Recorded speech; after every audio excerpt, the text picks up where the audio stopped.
ಶ್ರೀಕೃಷ್ಣಾಯ ನಮಃ. ವಸುದೇವಸುತಂ ದೇವಂ ಕಂಸಚಾಣೂರಮರ್ದನಂ ದೇವಕೀ ಪರಮಾನಂದಂ ಕೃಷ್ಣಂ ವಂದೇ ಜಗದ್ಗುರುಂ.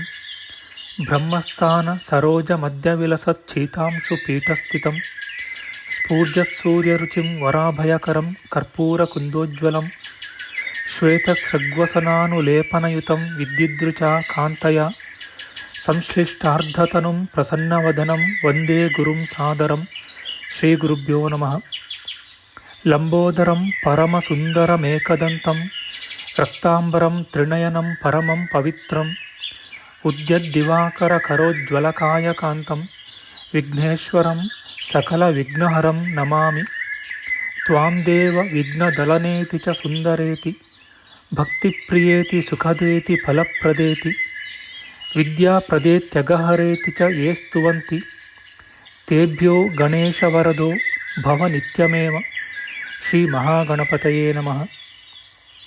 ಯಾ ಕುಂದೇಂದು ತುಷಾರಹಾರಧವಳ ಯಾ ಶುಭ್ರವಸ್ತ್ರಾವೃತ ಯಾ ವೀಣಾ ವರದಂಡಮಂಡಿತಕರ ಯಾ ಶ್ವೇತಪದ್ಮಾಸನ ಯಾ ಬ್ರಹ್ಮಾಚ್ಯುತ ಶಂಕರ ಪ್ರಭೃತಿಭಿಃ ದೇವೈಃ ಸದಾ ವಂದಿತಾ ಸಾ ಮಾಂ ಪಾತು ಸರಸ್ವತೀ ಭಗವತಿ ನಿಶ್ಶೇಷಜಾಡ್ಯಾಪಃ. ಶ್ರೀ ಸರಸ್ವತ್ಯೇ ನಮಃ. ವೇದಾರ್ಥತತ್ವವಿಶದೀಕರಣೇನ ಪುಂಸಾಂ ಉಚ್ಚೈರ್ಗತಿಂ ಜಗತಿ ಯೋ ದಯಾಯ ವಿಧಾತುಂ ರಮ್ಯಾಂ ಪುರಾಣಪದವೀಂ ಪ್ರಣಿನಾಯ ತಸ್ಮೈ ಲೋಕೇಶವೈಭವಪುಷೇ ಋಷಯೇ ನಮಸ್ತಾತ್. ತಸ್ಮೈ ವ್ಯಾಸಾಯ ಮುನಯೇ ಸರ್ವಜ್ಞಾಯ ಮಹರ್ಷಯೇ ಪರಾಶರ್ಯಾಯ ಶಾಂತಾಯ ನಮೋ ನಾರಾಯಣಾತ್ಮನೆ. ಶ್ರೀ ವ್ಯಾಸಾಯ ನಮಃ. ನಾರಾಯಣಂ ನಮಸ್ಕೃತ್ಯ ನರಂ ಚೈವ ನರೋತ್ತಮಂ ದೇವೀಂ ಸರಸ್ವತೀಂ ವ್ಯಾಸಂ ತತೋ ಜಯಮುದೀರಯೇತ್. ಕನಕರುಚಿದುಕೂಲಃ ಕುಂಡಲೋಲ್ಲಾಸಿಗಲ್ಲಃ ಶಮಿತಭುವನಭಾರಃ ಕೋಪಿ ಲೀಲಾವತಾರಃ ತ್ರಿಭುವನಸುಖಕಾರಿ ಶೇಷಶಾಯೀ ಮುಕುಂದೋ ಪರಿಕಲಿತರಮಾಂಗೋ ಮಂಗಲಂ ನಸ್ತನೋತು. ನಮಾಮಿ ಗೋವಿಂದ ಪದಾರವಿಂದಂ ಸದೇಂದಿರಾನಂದನಮುತ್ತಮಾಡ್ಯಂ ಜಗಜ್ಜನಾನಾಂ ಹೃದಯ ಸನ್ನಿವಿಷ್ಟಂ ಮಹಾಜನೈಕಾಯನಮುತ್ತಮೋತ್ತಮಂ. ನಮಸ್ತೆ ಚಕ್ರಹಸ್ತಾಯ ಶಾರ್ङ्ಗಹಸ್ತಾಯ ತೇ ನಮಃ. ನಂದಹಸ್ತಾಯ ತೇ ವಿಷ್ಣೋ ಶಂಖಹಸ್ತಾಯ ತೇ ನಮಃ. ಓಂ ನಮೋ ವಾಸುದೇವಾಯ ನಮಃ ಸಂಕರ್ಷಣಾಯ ಚ ಪ್ರದ್ಯುಮ್ನಾಯ ನಮಸ್ತುಭ್ಯಂ ಅನಿರುದ್ಧಾಯ ತೇ ನಮಃ. ಪಾತಾಲಾದುತ್ಪತಿಷ್ಣೋರ್ಮಕರವಸತಯೋ ಯಸ್ಯ ಪುಚ್ಛಾಭಿಘಾತಾ ಧೂರ್ಧ್ವಂ ಬ್ರಹ್ಮಾಂಡಖಂಡ ವ್ಯತಿಕರವಿಹಿತ ವ್ಯತ್ಯಯೇ ನಾಪತಂತಿ. ವಿಷ್ಣೋರ್ಮತ್ಸ್ಯಾವತಾರೇ ಸಕಲವಸುಮತಿ ಮಂಡಲಂ ವ್ಯಶ್ನುವಾನಃ ತಸ್ಯಾಸ್ಯೋದೀರಿತಾನಾಂ ಧ್ವನಿರಪಹರತಾದಶ್ರಿಯಂ ವ ಶ್ರುತೀನಾಂ. ಶ್ರೀ ಮತ್ಸ್ಯರೂಪಿ ಪರಮಾತ್ಮನೇ ನಮಃ. ಪ್ರಿಯ ಬಾಂಧವರೇ, ನಮ್ಮ ಈ ಶ್ರೀ ಲಾಲೀಕೃಷ್ಣ ಚಾನಲ್ಗೆ ಸ್ವಾಗತ. ಇಂದಿನ ವಿಡಿಯೋದಲ್ಲಿ ನಾವು ಶ್ರೀಮನ್ ಮತ್ಸ್ಯ ಮಹಾಪುರಾಣದ 265ನೇ ಅಧ್ಯಾಯವಾದ ವಾಸ್ತುಶಾಸ್ತ್ರ ಪ್ರತಿಷ್ಠಾವಿಧಿ, ಋತ್ವಿಕ್ಕುಗಳ ಲಕ್ಷಣ, ಅಧಿವಾಸನದ ವಿಧಾನ, ಕಾಲ ಪರಿಮಿತಿ, ಅಧಿವಾಸನ ಫಲದ ವಿಚಾರ ಮಾಡೋಣ. ಶ್ರೀಕೃಷ್ಣಾಯ ನಮಃ. ಸೂತ ಪುರಾಣಿಕರು ಹೇಳುತ್ತಾರೆ, ಎಲೆ ದ್ವಿಜರೇ, ಇನ್ನು ಮುಂದೆ ಪ್ರತಿಷ್ಠಾ ಕಾರ್ಯದಲ್ಲಿ ನಿಯುಕ್ತರಾದ ಋತ್ವಿಕ್ಕುಗಳ ಲಕ್ಷಣವನ್ನು, ಆಚಾರ್ಯನ ಲಕ್ಷಣವನ್ನು ಸಂಗ್ರಹವಾಗಿ ಹೇಳುವೆನು ಕೇಳಿ. ಆಚಾರ್ಯನು ಸಕಲಾವಯವ ಸಂಪೂರ್ಣನಾಗಿರಬೇಕು. ವೇದಗಳನ್ನು ಮಂತ್ರಶಾಸ್ತ್ರಗಳನ್ನು ಪೂರ್ಣವಾಗಿ ಅರಿತು ಪುರಾಣಗಳ ರಹಸ್ಯವನ್ನು ಬಲ್ಲವನಾಗಿರಬೇಕು. ತತ್ವಜ್ಞನಾಗಿ ಡಂಭ ಲೋಭಗಳು ಇಲ್ಲದಿರಬೇಕು. ಜಿಂಕೆಗಳು ವಿಶೇಷವಾಗಿರುವ ದೇಶದಲ್ಲಿ ಹುಟ್ಟಿದವನಾಗಿ ಶುಭಾಕಾರನೂ ಶೌಚಾಚಾರಪರನೂ ಆಗಿರಬೇಕು. ಧರ್ಮದೂಷಕರೊಡನೆ ಸ್ನೇಹವನ್ನು ಬೆಳೆಸಬಾರದು. ಶತ್ರು ಮಿತ್ರರಲ್ಲಿ ಸಮಾನ ಭಾವನೆಯುಳ್ಳವನಾಗಿ ತ್ರಿಮೂರ್ತಿಗಳಲ್ಲಿ ಭಕ್ತಿಯನ್ನಿಟ್ಟಿರಬೇಕು. ಊಹಾಪೋಹಗಳನ್ನು ಬಲ್ಲವನಾಗಿ ಅರ್ಥಶಾಸ್ತ್ರವನ್ನರಿತು ವಾಸ್ತುಶಾಸ್ತ್ರದಲ್ಲಿ ಪಾಂಡಿತ್ಯವನ್ನು ಪಡೆದಿರಬೇಕು. ಯಾವ ಬಗೆಯ ದೋಷವೂ ಇರಬಾರದು. ಇಂತಹವನು ಆಚಾರ್ಯನಾಗಲು ತಕ್ಕವನು. ಪ್ರತಿಷ್ಠಾ ಕಾರ್ಯದಲ್ಲಿ ನಿಯುಕ್ತರಾದ ಬ್ರಾಹ್ಮಣರಿಗೆ ಮೂರ್ತಿಪರೆಂದು ಹೆಸರು. ಅವರು ಸದ್ವಂಶದಲ್ಲಿ ಹುಟ್ಟಿದವರು, ಸರಳ ಸ್ವಭಾವದವರು, ವೇದ ಪಾರಂಗತರೂ ಆಗಿರಬೇಕು. ಜ್ಯೇಷ್ಠ ಮತ್ತು ಕನಿಷ್ಠಗಳೆಂಬ ವಿಗ್ರಹಗಳ ಪ್ರಭೇದಕ್ಕೆ ತಕ್ಕಂತೆ ಅವರ ಸಂಖ್ಯೆ 32, 16 ಅಥವಾ 8 ಆಗಿರಬಹುದು. ಅನಂತರ ಲಿಂಗವನ್ನು ವಿಗ್ರಹವನ್ನು ಸ್ನಾನ ಮಂಟಪಕ್ಕೆ ತೆಗೆದುಕೊಂಡು ಹೋಗಿ ಮಂಗಲ ಗೀತಗಳ ಧ್ವನಿಯಾಗುತ್ತಿರಲು ಅಭಿಷೇಕ ಮಾಡಬೇಕು. ಪಂಚಗವ್ಯೋದಕದಿಂದಲೂ ಮಣ್ಣಿನಿಂದಲೂ ಹೋಮ ಭಸ್ಮದ ನೀರಿನಿಂದಲೂ ವಿಗ್ರಹವನ್ನು ಶುದ್ಧಿ ಮಾಡಬೇಕು. ಮುಂದಿನ 4 ವೇದ ಮಂತ್ರಗಳನ್ನು ಜಪಿಸುತ್ತಿರಬೇಕು. ಸಮುದ್ರಜ್ಯೇಷ್ಠ, ಆಪೋದಿವ, ಯಾಸಾಂ ರಾಜ, ಆಪೋಹಿಷ್ಠ ಎಂಬುವೇ ಆ 4 ಮಂತ್ರಗಳು. ಹೀಗೆ ಅಭಿಷೇಕ ಮಾಡಿದ ತರುವಾಯ ಭಗವದ್ವಿಗ್ರಹವನ್ನು ಗಂಧಾದಿಗಳಿಂದ ಪೂಜಿಸಿ 1 ಜೊತೆ ಪಂಚೆಯನ್ನೂ ಹೊದಿಸಿ ಅಭಿವಸ್ತ್ರ ಎಂಬ ಮಂತ್ರವನ್ನು ಹೇಳಬೇಕು. ಉತ್ತಿಷ್ಠ ಬ್ರಹ್ಮಣಸ್ಪತೆ, ಆಮೂರಜ, ರಥೇತಿಷ್ಠ ಎಂಬ ಮಂತ್ರಗಳನ್ನು ಹೇಳಿ ದೇವತಾಮೂರ್ತಿಯನ್ನು ಮೇಲಕ್ಕೆ ಎತ್ತಬೇಕು. ಸಾಮಾನ್ಯವಾದ ರಥದಲ್ಲಿಯೋ ಬ್ರಹ್ಮರಥದಲ್ಲಿಯೋ ವಿಗ್ರಹವನ್ನು ಕೂರಿಸಿ ಶಿಲ್ಪಿಗಳ ಸಹಾಯದಿಂದ ಎಳೆದು ತಂದು ಭಗವತ್ ಪ್ರತಿಮೆಯನ್ನು ಪ್ರತಿಷ್ಠಾ ಮಂಟಪಕ್ಕೆ ಪ್ರವೇಶ ಮಾಡಿಸಬೇಕು. ಶಾಸ್ತ್ರಜ್ಞನಾದ ಆಚಾರ್ಯನು ಬಳಿಕ ಹಾಸಿಗೆಯನ್ನು ಹಾಸಿ ಅದರ ಮೇಲೆ ಮೆಲ್ಲಗೆ ವಿಗ್ರಹವನ್ನು ಇರಿಸಬೇಕು. ಹಾಸಿಗೆಯ ಮೇಲೆ ದರ್ಬೆಗಳನ್ನೂ ಪುಷ್ಪಗಳನ್ನೂ ಹರಡಿ ಪೂರ್ವಾಭಿಮುಖವಾಗಿ ಮಲಗಿಸಬೇಕು. ಬಳಿಕ ಆಪೋದೇವಿ, ಆಪೋಸ್ಮಾನ್ ಮಾತರ ಎಂಬ ಮಂತ್ರಗಳನ್ನು ಜಪಿಸುತ್ತಾ ವಸ್ತ್ರದಿಂದಲೂ ಸುವರ್ಣದಿಂದಲೂ ಸಹಿತವಾದ ನಿದ್ರಾ ಕಲಶವನ್ನು ಭಗವಂತನ ತಲೆಯ ಪಕ್ಕದಲ್ಲಿ ಇರಿಸಬೇಕು. ಶಾಸ್ತ್ರಜ್ಞನಾದ ಆಚಾರ್ಯನು ಅನಂತರ ಪೀತಾಂಬರವನ್ನು ಹೊದಿಸಿ ಭಗವಂತನ ತಲೆಗೆ ನವಿರು ಬಟ್ಟೆಯ ಹೊದಿಕೆಯುಳ್ಳ ತಲೆದಿಂಬನ್ನು ರೇಷ್ಮೆಯ ವಸ್ತ್ರವನ್ನು ಇಡಬೇಕು. ಜೇನುತುಪ್ಪದಿಂದಲೂ ತುಪ್ಪದಿಂದಲೂ ಅಭ್ಯಂಜನ ಮಾಡಿಸಿ ಬಿಳಿಯ ಸಾಸುವೆಯಿಂದ ಅರ್ಚನೆ ಮಾಡಿ ಆಪ್ಯಾಯಸ್ವ ಯಾತೇ ರುದ್ರ ಶಿವ ಎಂಬ ಮಂತ್ರದಿಂದ ಭಗವಂತನನ್ನು ಕುಳ್ಳಿರಿಸಿ ಗಂಧ ಪುಷ್ಪಾದಿಗಳಿಂದ ಪೂಜಿಸಬೇಕು.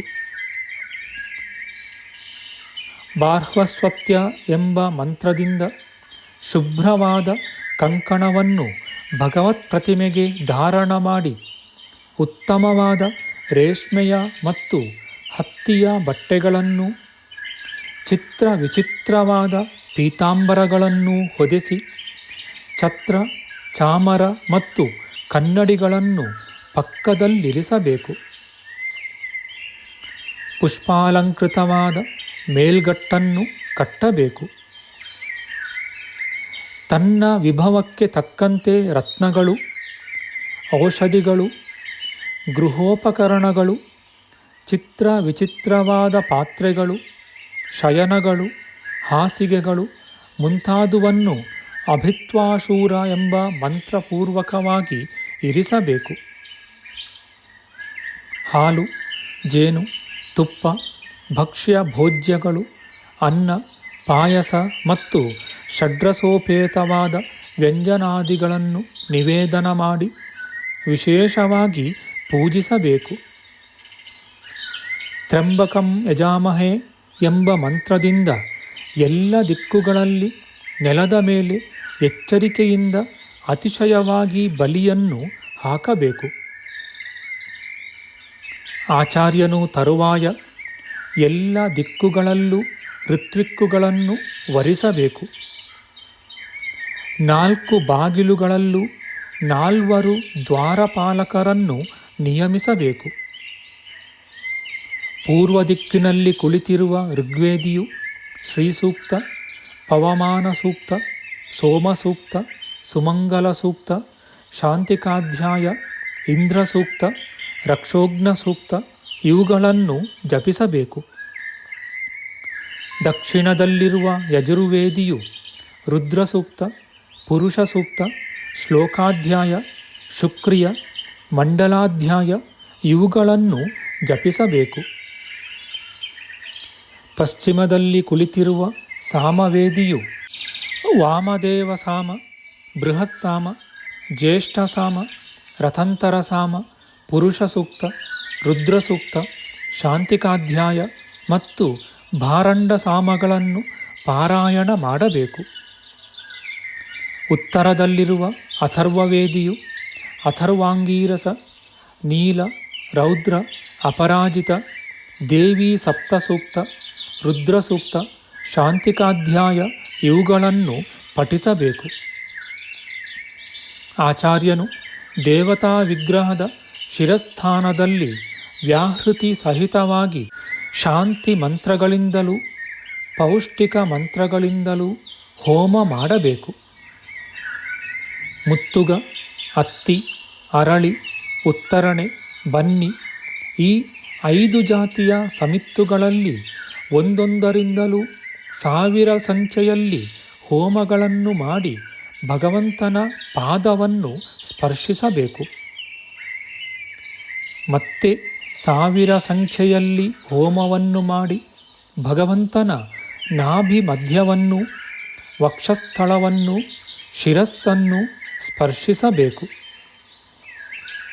ಮೇಕಲೆಗಳೊಡಗೂಡಿ 1 ಮೊಳ ಅಳತೆಯಿರುವ ಅಗ್ನಿಕುಂಡಗಳ ಯೋನಿ ಮುಖಗಳಲ್ಲಿ ಋತ್ವಿಕ್ಕುಗಳು ಎಲ್ಲ ದಿಕ್ಕುಗಳಲ್ಲಿಯೂ ಶ್ರದ್ಧೆಯಿಂದ ಹೋಮ ಮಾಡಬೇಕು. ಕುಂಡದ ಯೋನಿಯು ಆನೆಯ ತುಟಿಯ ಆಕಾರವಾಗಿ 12 ಅಂಗುಲ ಅಳತೆಯಿದ್ದು ಅಗಲವಾಗಿಯೂ ಛಿದ್ರ ಸಹಿತವಾಗಿಯೂ ಇರುವುದು. ಪಕ್ಕಗಳು 1 ಕಲಾ ಪ್ರಮಾಣದಷ್ಟು ಉನ್ನತವಾಗಿರುವವು. ಮೇಖಲೆಯು ಅಂದರೆ ಸುತ್ತುಗಟ್ಟು ಅಗ್ನಿಕುಂಡದ ಅಳತೆಯ ಮೊಳಗಳಿಗೆ ತಕ್ಕಂತೆ ಎಲ್ಲ ಕಡೆಗಳಲ್ಲಿಯೂ 4 ಅಂಗುಲ ಅಗಲವಾಗಿಯೂ 4 ಅಂಗುಲ ಎತ್ತರವಾಗಿಯೂ ಇರುವುದು. ಅದು ಚಚ್ಚೌಕವಾಗಿ ಕಾಣುವುದು. ಕುಂಡವು ವೇದಿಕೆಯ ಗೋಡೆಯನ್ನು ಬಿಟ್ಟು 13 ಅಂಗುಲಗಳ ದೂರದಲ್ಲಿ ಇರಬೇಕು.